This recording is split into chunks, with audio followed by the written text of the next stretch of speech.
దేవుడు అంటున్నాడు, నీ క్రియలను నేను ఎరుగుదును. చాలామంది చర్చికి వస్తారు, ఇంటికి వెళ్ళి సీరియల్ చూస్తారు. చర్చికి వస్తారు, సినిమా హాల్లోకి వెళ్తారు. చర్చికి వస్తారు, సిగరెట్లు తాగుతారు. చర్చికి వస్తారు, మందు తాగుతారు. చర్చికి వస్తారు, వ్యభిచారం చేస్తూ ఉంటారు.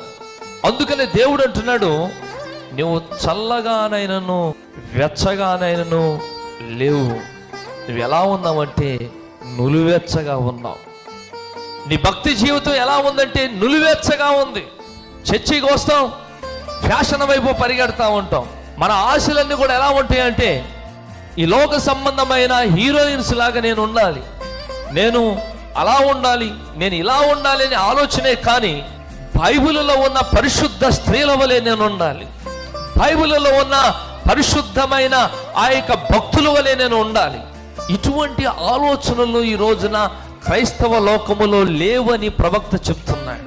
ఈ రోజున మనం వెంబడించవలసింది, మనం అనుసరించవలసింది ఈ లోక పద్ధతులను కాదు. ఈ రోజున ప్రత్యేకించబడిన ప్రజలమైన మనమంతా కూడా అనుసరించవలసింది, వెంబడించవలసింది దేవుని యొక్క వాక్యమును.